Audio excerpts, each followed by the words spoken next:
Arizona students, welcome to the Varsity Squad Sports Show, your home for high school sports, news, reports, and standings. I'm Diego. I'm Jordan. And I'm Landon. Thank you for joining us. We have a lot to talk about today, so let's jump right into it.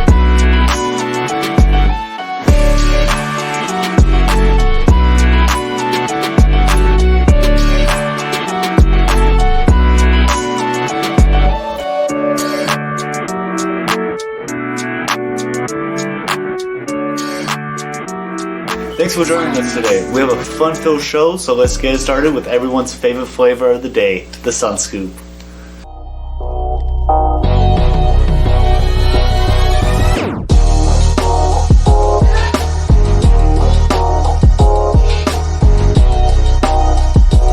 Now, you guys ready for the question of the day? Suns or Mavs? Who you got and how many games? I'll go with the Suns again. I'm sticking with them all the way. I say game 6.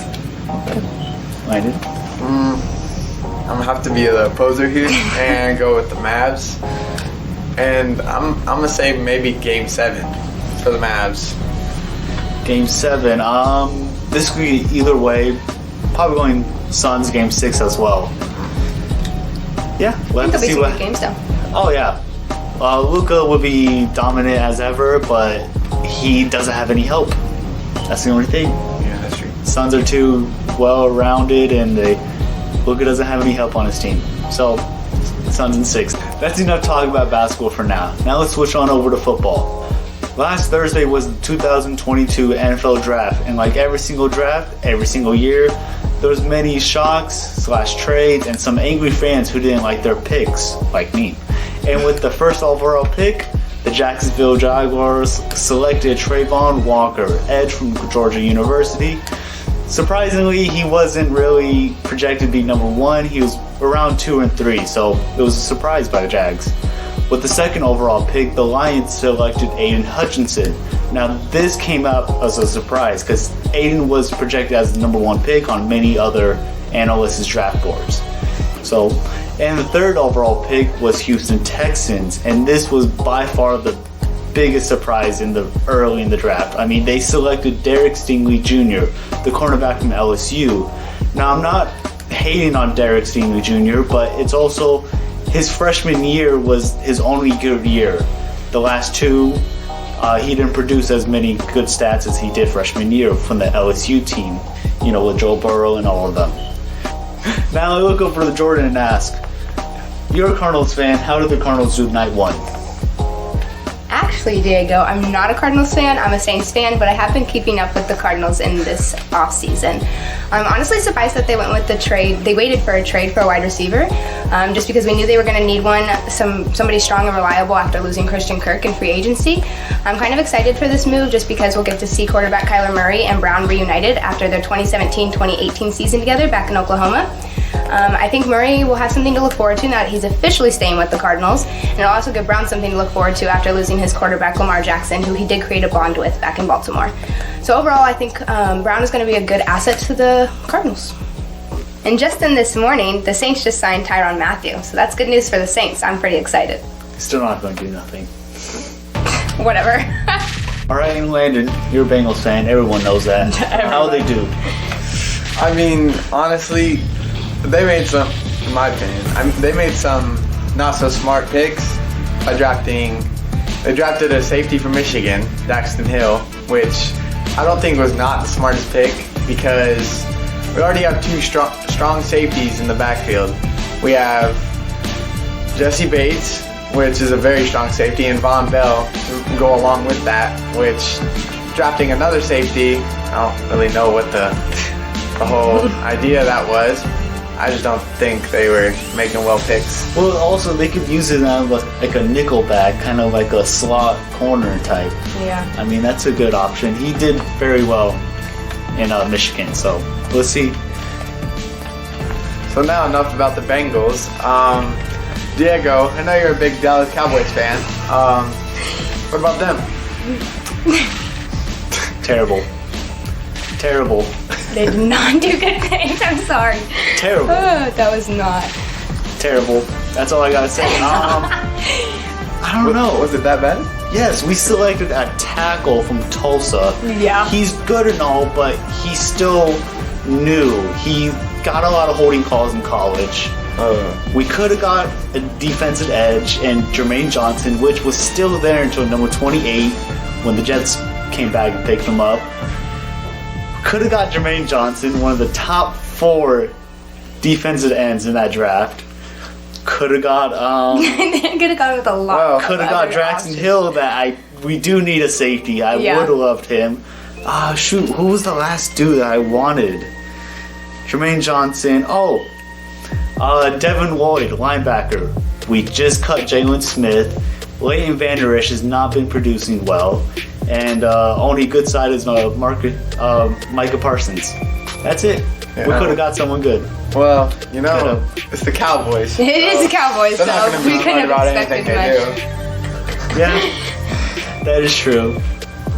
Fair. Okay, so with that being said, what do you guys think? What do you think on Marquise Brown? Is he going to produce well, or is he going to be kind of like that iffy guy that he ended off with? I'm not sure. He dropped more passes than touchdowns. So he only had 6 touchdowns last season, and he dropped 7 passes. So we'll see how he works with Murray. Which means he's not efficient at all. Then again, Not very, but you can't blame him because Jackson got injured, and that's true. he was producing. He was like a top 10 receiver last year, midway through the season, until Lamar Jackson got hurt. Yeah. What do you think of Jackson Hill? Like you said, he could be a good nickelback for us, but maybe he may bring something to the table. It's 50-50 for now. Add a little flavor. If you're asking for me, I don't believe Smith at all. Oh well, let's see. Don't believe in the Cowboys. Okay, y'all, we're at the end right there. Our AIA report in Cap or No Cap is coming up next, so don't go anywhere. Our Cap or No Cap segment is coming up next, but first, let's jump into Arizona high school sports with today's AIA report.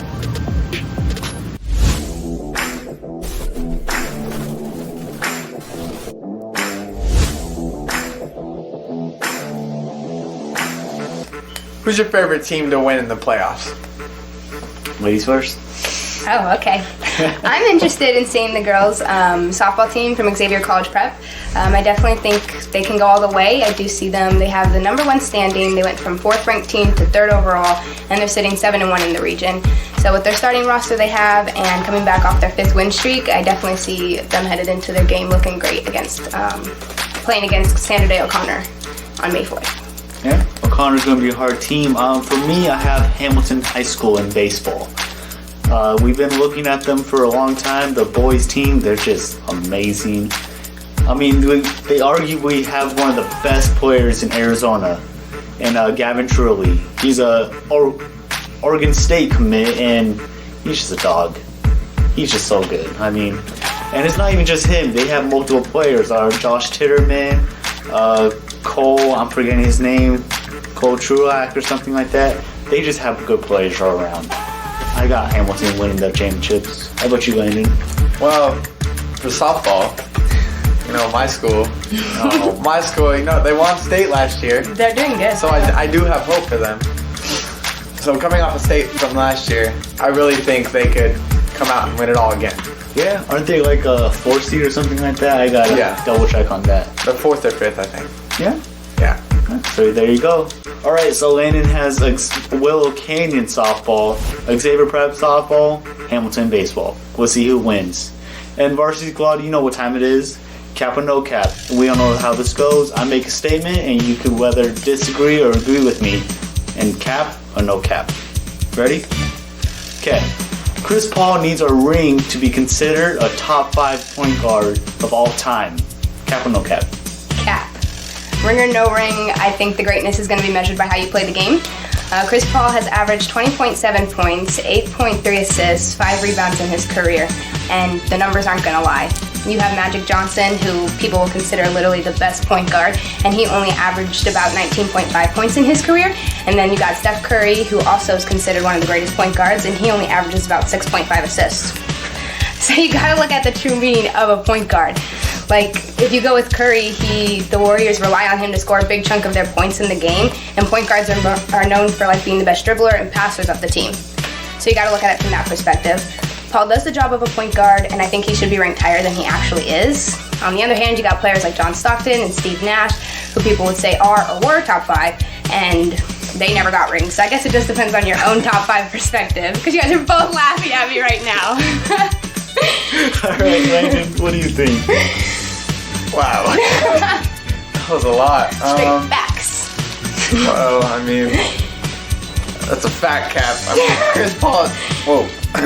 Chris Paul should not even he shouldn't even be up in top 5.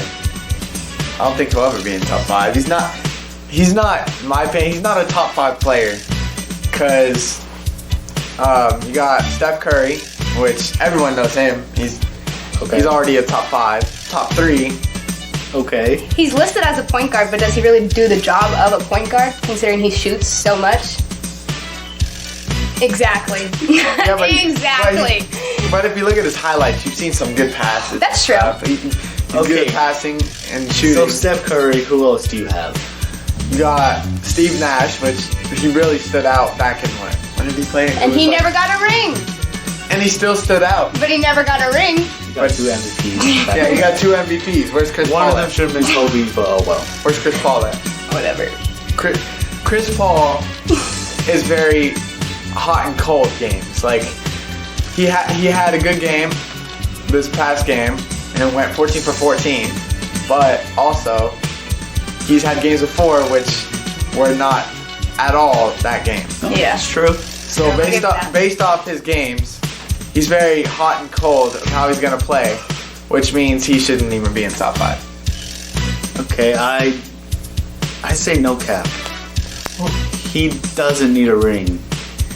And apologies to all the old fans of basketball, because he just said Steve Nash is top 5. Top 5 point guard in A basketball. lot of people would say Steve Nash was a top 5 point guard. Top 10. Yeah. Okay. I Number agree. 1, He's in the 5 of them. Magic Johnson. Oh, for sure. Hands down. No one Yeah, Magic has Johnson been better than him. Curry, he's at least top 3. Best shooter of all time. Point guard, top 3 maybe. Chris Paul can be top 4 at least. Okay, you gotta involve Pistol Pete, dominant in his era. Even someone said Bob Cousy, but I saw a video on JJ Redick saying that Bob Cousy was guarded by plumbers and firemen, which is entirely true. Bob Cousy.